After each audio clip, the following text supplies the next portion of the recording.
Hi friends, welcome back to our channel. இன்னைக்கு நம்ம 28 inch சைஸில் ப்ளவுஸ் கட்டிங் தான் போட போகிறோம். இப்போ வந்து நான் ஒரு 70 பாயிண்ட் கிட்ட லைனிங் எடுத்திருக்கேன்.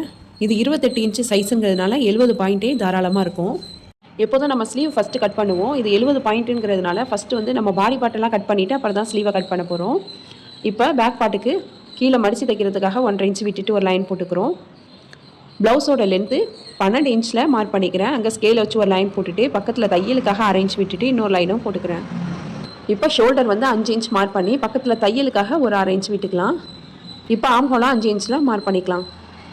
இப்போ ஸ்கேலை வச்சு எல் ஷேப்பில் கோடு போட்டு ஆம்ஹோல் ரவுண்டாக வரைஞ்சி விட்டுடலாம். ப்ளவுஸ் கட்டிங்க்கு நம்ம துணியை எப்படி மடித்து போடணும்னு நம்ம எல்லா வீடியோலையும் போட்டிருக்கோம். நம்ம சேனலில் செக் பண்ணால் உங்களுக்கு தெரியும். உங்களுக்கு டவுட் இருந்துச்சுன்னா செக் பண்ணி பாருங்கள். இப்போ இதில் எப்படி மெஷர் பண்ணுறது அப்படின்னு மட்டும்தான் நான் காமிச்சிருப்பேன்.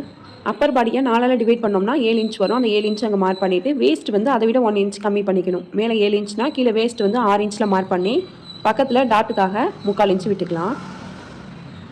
இப்போ ஸ்கேல் வச்சு கோடு போட்டுக்கலாம். இதுக்கு பக்கத்தில் வந்து நம்ம 2 இன்ச்சு தையலுக்காக விட்டுக்கலாம். ஏன்னா இது ரொம்ப சின்ன சைஸு. நம்ம ஒரு 2 இன்ச்சு நம்ம தையலுக்காக விட்டோம்னா அவங்க எக்ஸ்ட்ரா ஒரு 2-3 வருஷம் வந்து அந்த ப்ளவுஸை யூஸ் பண்ணிக்கலாம்.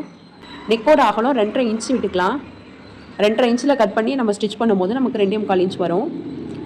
2.5 இன்ச் மார்க் பண்ணிக்கிறேன். நெக்கோட இறக்கம் 6 இன்ச் மார்க் பண்ணிக்கிறேன். இப்போ பாக்ஸ் போட்டுட்டு யூ நெக் வரைச்சி விட்டுடலாம். இப்போ அவ்வளோதான், நம்ம வந்து பேக் பார்ட்டை கட் பண்ணியாச்சு. ரொம்ப சிம்பிள் தான். ஏன்னா ஒரு சின்ன பிள்ளைக்கு தான் நம்ம வந்து ப்ளவுஸ் கட்டிங் போடுறோம். இப்போது நம்ம பேக் பார்ட்டை கட் பண்ணி எடுத்துடலாம். உங்களுக்கு தையலுக்காக நிறைய துணி விட விருப்பம் இல்லைனா நீங்கள் 1.5 இன்ச் கூட விட்டுக்கலாம். இப்போது இதே துணியை எடுத்து நம்ம ஆப்போசிட் சைடில் போட்டுக்கலாம். போட்டுட்டு பேக் பார்ட்டில் உள்ள மாதிரியே நம்ம ஆம்ஹோலை வரைஞ்சி விட்டுடலாம். நெக்கோட அகலத்தை மட்டும் மார்க் பண்ணிக்கலாம். நெக்கோட இறக்கத்தை மார்க் பண்ண வேணாம். இப்போ பேக் பார்ட்டை எடுத்துடலாம்.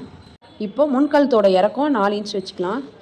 நம்ம 4 இன்ச்சில் ஸ்டிச் பண்ணோம்னா 4.5 இன்ச்சு நமக்கு ரெடி அளவு கிடைக்கும். இப்போது பாக்ஸ் ஷேப்பில் நம்ம கோடு போட்டுட்டு நம்ம வந்து நெக்கை வரைஞ்சி விட்டுடலாம். ஃப்ரண்ட் பார்ட்டோட லென்த்து 12 இன்ச் மார்க் பண்ணிக்கலாம் தையலுக்கெலாம் சேர்த்து. இப்போ 2 சைடும் 1.5 இன்ச் மார்க் பண்ணிக்கலாம். இப்போ மெயின் டாட்டோட சென்டர் மார்க் பண்ணிக்கலாம். ஃப்ரண்ட் பார்ட்டோட லென்த்து நம்ம மார்க் பண்ணி ஒரு லைன் போட்டிருந்தோம். அந்த லைனில் வச்சு 3 இன்ச் மார்க் பண்ணிக்கலாம். அதுதான் சென்டர். இப்போ இந்த 3 பாயிண்ட்டையும் நம்ம கனெக்ட் பண்ணி ஸ்கேலை வச்சு கோடு போட்டுக்கலாம். இப்போ 2 சைடும் டாட் 1 இன்ச் கொடுத்தா போதும். ஏன்னா இது சின்ன அளவு. 1 இன்ச்சுக்கு மேலே கொடுத்தா நல்லா இருக்காது. மெயின் டாட்டோட ஒயரம் வந்து 2.5 இன்ச் கொடுத்துக்கலாம். இப்போது செகண்ட் டாட்டு கொக்கிப்பட்டி ஐப்பட்டி சைடில் சென்டர் பார்த்துட்டு அதில் 2.5 இன்ச்சு ஹைட்டில் வந்து நம்ம டாட் மார்க் பண்ணிக்கலாம். அப்புறம் தேர்ட் டாட்டு ஆம்ஹோல் சைடில் சென்டராக பார்த்து மார்க் பண்ணிக்கலாம். இப்போது ஃப்ரண்ட் பார்ட்டை வந்து நம்ம கட் பண்ணி எடுத்துடலாம். இதோட ஃபுல் வீடியோ பார்க்கணுன்னா கீழே இருக்கிற ப்ளே பட்டனை கிளிக் பண்ணி பாருங்கள். மறக்காமல் சப்ஸ்கிரைப் பண்ணிவிடுங்க. தேங்க்ஸ் ஃபார் வாட்சிங்.